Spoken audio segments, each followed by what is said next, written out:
Are we starting to see bottom signals pinging in the crypto markets? I think it's a little bit early to get excited about this, but there are some green shoots starting to appear that I want to break down for you today. First of all, we're going to take a look at the spot Bitcoin chart, as we like to start regularly on this channel. By the way, if you enjoy my daily market update videos, my thoughts on the market, what I'm looking at, what I'm trading, please drop me a subscription. I post these nearly every single day. Bitcoin currently trading at a price of $77,197, losing the momentum of yesterday's push to the upside, I think rather predictably.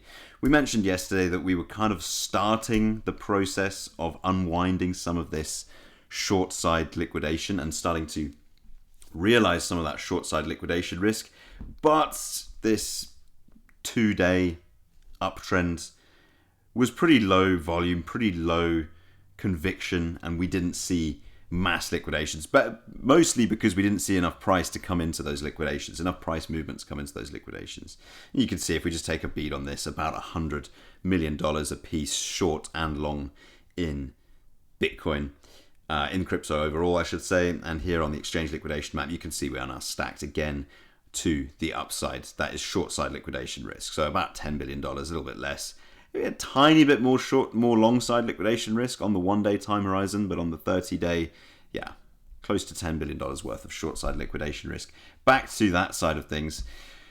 Once again, progress in Iran stalled up, undercut by a divide over uranium and tolls. We do have the US, Trump promising a few days, we'll wait a few days to continue planned attacks, but this is basically what it's coming down to in the discussions mediated by Pakistan. Divide over uranium and tolls in the Strait of Hormuz, the waterway through which I believe 20% of the world's crude oil must pass, or does currently pass. Iran said the latest proposal from the US partly bridged the gap between the warring sides, but comments from the Islamic Republic's supreme leader about keeping Tehran's uranium stockpile and a dispute over tolls in the Strait of Hormuz clouded the outlook for a breakthrough. Tehran is in the process of responding to a text submitted by the US, which has narrowed the gaps to some extent. The semi-official Iranian Students News Agency reported on Thursday, without saying where it got the information from. Further narrowing requires an end to the temptation for war on Washington's part.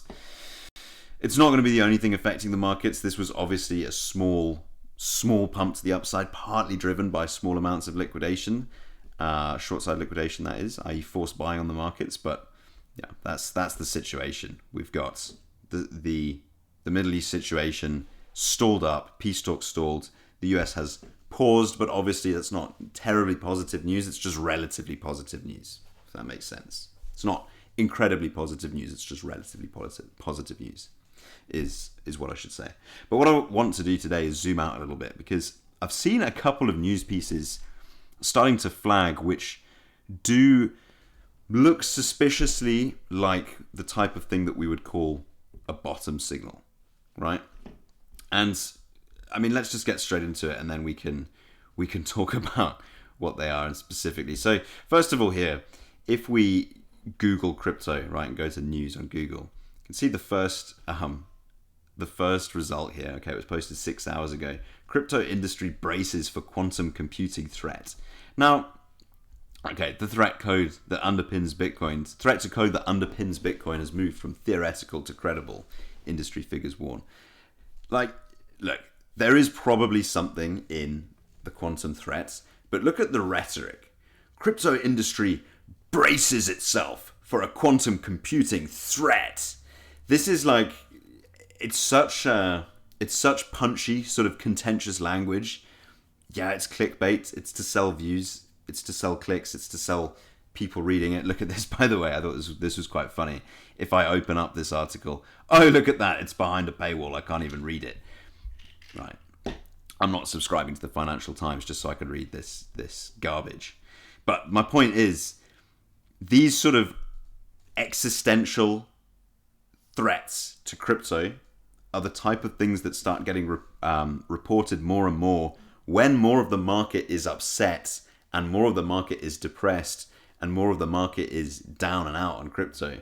And it's because people like a confirmation bias, right? When people are feeling down about the markets, they like clicking on negative, pessimistic posts like this because it reinforces their decision making. Anyone who's sold, right, and is now down on their positions on Bitcoin and crypto likes to read news about how crypto must be dead and it must be over and this time must be different, because it makes them feel good about themselves. It makes them feel like they made the right decision. Oh, yes, the crypto industry is bracing for a quantum computing threat. Bitcoin is dead. I was right to sell it all. And this is the pattern that you see when I talk about bottom signals in past cycles. It was when, I don't know, the postman or your old relatives start asking you how to buy Bitcoin, stuff like that, right? It's the top signal. Bottom signal, the opposite of that. People like a confirmation bias to prove that they were right. Also got this article here about Mark Cuban selling most of his Bitcoin and now calling meme coins garbage. What changed the billionaire's mind on crypto? I think you said somewhere here it's lost the plot. There we go. Appearing on the Portfolio Players podcast, Cuban said that Bitcoin has lost the plot and been disappointing. This is what we see when markets start to bottom, when the crypto market cycle starts to bottom. You start seeing big players, big celebrities come out and saying, yeah, I sold it. It was rubbish. And the reason, it's not that Mark Cuban didn't decide to come out and say he sold all his Bitcoin because Bitcoin is at the bottom. My point is, the reason why this article has any sort of interest on it is because a lot of people are down on crypto right now. Statistically, that just makes sense.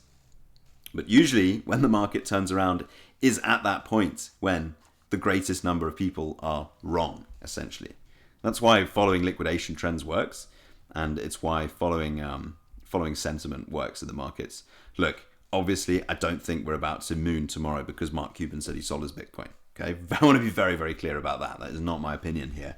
But potentially green shoots showing, right? Starting to see more and more of this kind of sad rhetoric about the crypto markets. Because ultimately, when the most number of people are wrong, or the most number of retailers wrong, that is the point where this actually has a chance to finally turn around. But as always, purely my opinion, shared just for entertainment purposes. I hope you did find that entertaining, and I hope you found it interesting. Plenty more to come.